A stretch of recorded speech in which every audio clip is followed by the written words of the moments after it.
Good afternoon. My name is Scott Redler, Chief Strategic Officer at T3Lab.com. Welcome to today's recap, a look ahead. So, interesting day, right? You came in this morning, futures were up like 15, 20 handles. A lot of us were actually pretty long coming in, considering that yesterday they tried to hit the market on the hot CPI, didn't go down. We crossed above that 3-day range. So, the market should have gone down, it didn't. Typically, it shows you it's strong.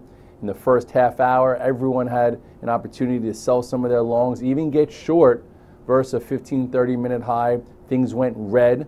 But what happened last Wednesday when we hit the 50-day and sold off did not happen this time. So if you happened to got short for a cute short into the first 30 minutes or 60 minutes and you didn't cover, okay, you didn't make any money. And if you got short and then you pressed thinking, hey, we're going to fall apart, everyone's saying we got to retest the 200-day, let's do it, today's the day. You got caught, and hopefully, you didn't just roll it up because, if we go up for a few more sessions, it's going to start a pain trade.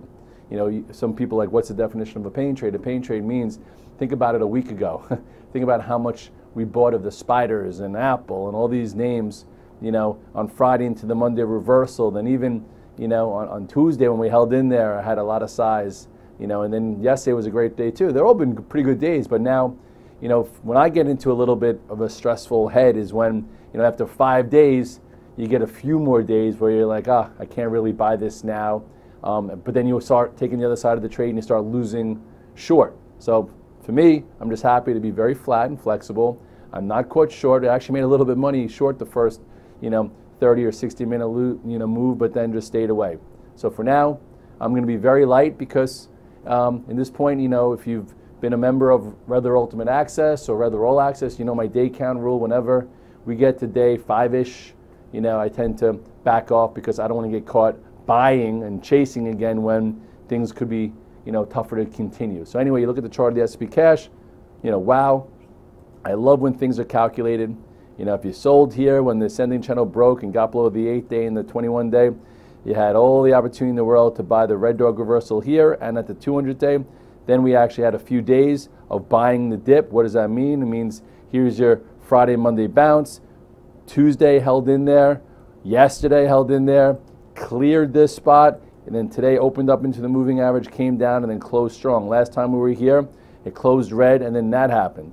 For anyone who was thinking that would happen again, they could be caught, a little short here, so just have a plan. At this point, I'm not sure what's next, but this is really the only level that you have here. Now that most things are reclaimed, that's 27.59. So tomorrow, if we happen to open up, I probably or might, test a short into this spot. If we open down, this is your new active support level to see if it could hold and build and then continue. So that's the plan. Q's best in breed. Congratulations to those of you guys went with that. It's showing power. What do I mean by power? Well, here's your red dog reversal, held above the 200-day. Held higher this week, with low, higher low, another higher low.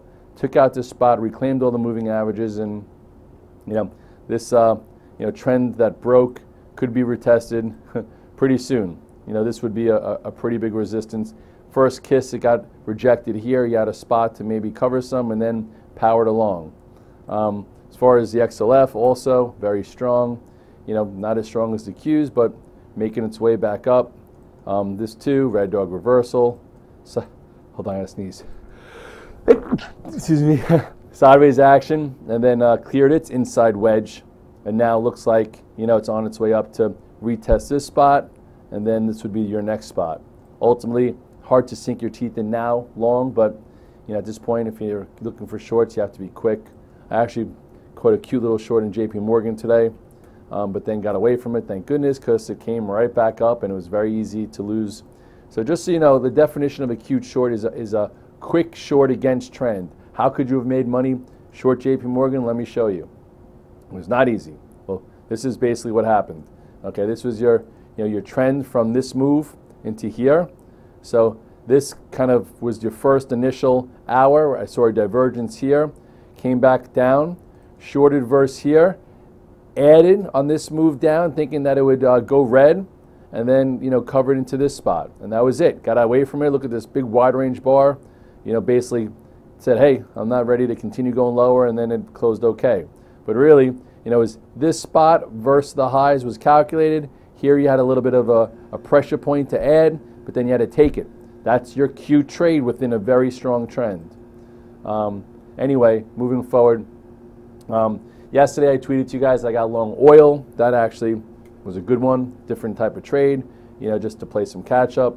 Bought it here, okay, added there. I actually even added on the dip. Now we'll see if it could push up a little bit. I did get stopped out of the XLE early, but then went back into it later in the day.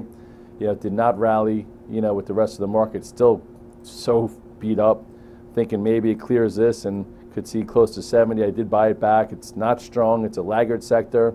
But again, from making a nice amount of money during this spot and then not getting caught in any of this mess, figured in here it's worth a try just for a push. We'll see. And then you have, the leaders. The leaders that we talked about earlier in the week. Remember I said what's the strongest names out there? The ones that held higher. S&P went to the 200-day. Qs held above the 200-day. Let's see if there are stocks within tech that were even stronger. Well, those names all, held and are continuing and are almost right back to highs. Here's Amazon. There's your 50-day. Most markets went to the 200-day. Here it cleared. That said, at least get out of the way if you're short, and now look on its way back towards the highs. I actually made cute money short here. Again, what does Red Dog call a cute short trade? Means it's a very strong name. It's a little overbought. Trade versus a level. Hard to do it. And yes, made 7 to 10 points in Amazon on a cute short today, but obviously the better money is made long. How did we do it? Well, here is your gap up. Okay, basically, I shorted here versus the high, and then you had this move down to fill the gap. At that point, I was like, I'm done. Okay, nice trade. Here you could have done it versus the high here, lower high. I said I'm short here versus that, and then you had another trade all the way down to bigger support. So there was some money to be made from the cute short side in a strong name, but then you had to get away from it. So now maybe that happens again tomorrow. But all in all, very strong name. Netflix, wow, I did not try that, thank goodness. Power, look at this, held the earnings gap, took back all the moving averages, and now it's right back near the highs and not worth it's a strong name. Nvidia, strong name. What did it do? It held the 50-day, right, while most things went to the 200-day.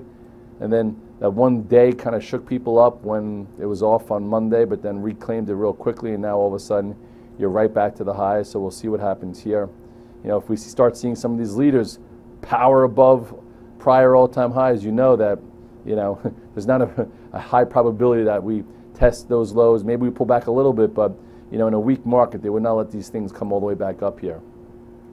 Facebook was kind of out of play, still on the weaker side, but, trying to rebuild a little bit coming into the moving averages. This, to me, is, you have to be very skeptical, but there's some little things here and there to do. Baba, we caught a great trade. I bought the options actually last Thursday to position for this week, and I sold yesterday. Also bought the stock when it cleared this spot, and now I'm flat. This too seems like it could work back up. Macro support held, and it's just a matter of, how does it want to rebuild, and it's starting to rebuild. Baidu, we still have some of those calls. Just sat in them, came all the way back up. It would have been nice if this move happened from up here. We would have made a lot more money. Next spot maybe to fill is the 252. My options are for March 3rd, I believe, so I still have 2 weeks or so left. Who knows, maybe it continues. But all in all, if you held it after the earnings gap, you could have bought more when it took out the post-earnings high. That's one of the strategies that we teach. Twitter, sold a little bit of the calls today early on, still fine. Why did I sell some calls? Because, bought it in here, right up here, why not sell some? Now I'll watch it trading-wise. If it could hold here, go sideways, maybe there's another trade above this 35, and I'll still stay in some calls just in case. Snap, not the best-looking day today, but it's probably fine. Here it turned up where we got long, added here, sold some strength, bought some back. At this point, love to see it, hold around here, hold the upper quadrant, and then at some point, maybe after packing and filling a little bit, take this out, but we shall see. Tesla, some of you guys traded it. I did not. At this point, trying to play a little catch up, took back to 200 days, so hopefully that got you away from being just short. Didn't have to, see this coming, but if you bought it, great. Coming into here, there should be some resistance, maybe gap up tomorrow, you look for a cute short. Or not. At this point, it's very, very choppy, but long-term support held again in Tesla.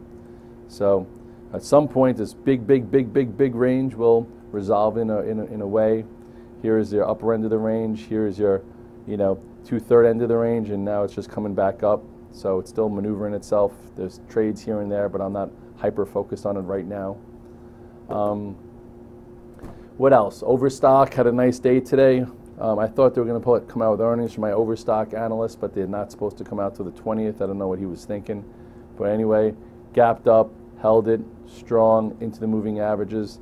There's, I guess, a little trend line here now. So if you sold when it broke here, you had the opportunity to buy in the hole. Now you'll see what's up into that spot. Square has been very strong. Building a nice macro pattern again. Remember to start the year, we loved it there, and had to move up, came in, gave you a little red dog reversal into this spot, and now it's on its way back into maybe resistance above the moving averages. Some of you guys caught a trade here. I haven't really been that active there. So in conclusion, listen, you got to look back and see how you handle things. How'd you handle things when the market broke the 8 and 21 day a few weeks ago? Did you get out of the way, or did you just hold your nose and go underwater and have stress coming out of the yin yang? Or did you get out of the way, get flexible, so you could have played both the reversals last week, especially the one on Friday into Monday? And then once you played that reversal, did you just say, hey, let's measure the commitment, because that's what we talked about in the note. Could have measured your commitment, you could have bought some dips on Tuesday, could have bought a dip yesterday, and then today could have sold some and then even played the range. And now at this point, again, day 5 up, about 8% off the lows.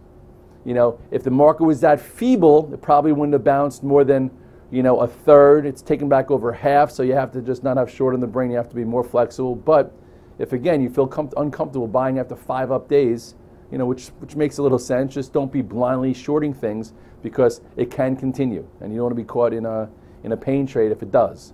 If you are going to look for a counter trend trade, which could work, just do it with a plan. Today you could have done it with a plan and made some decent money in the first 30 to 45 minutes and then just gotten out of the way. Same way you could have waited for things to come in, put an hourly low in, and buy the dip.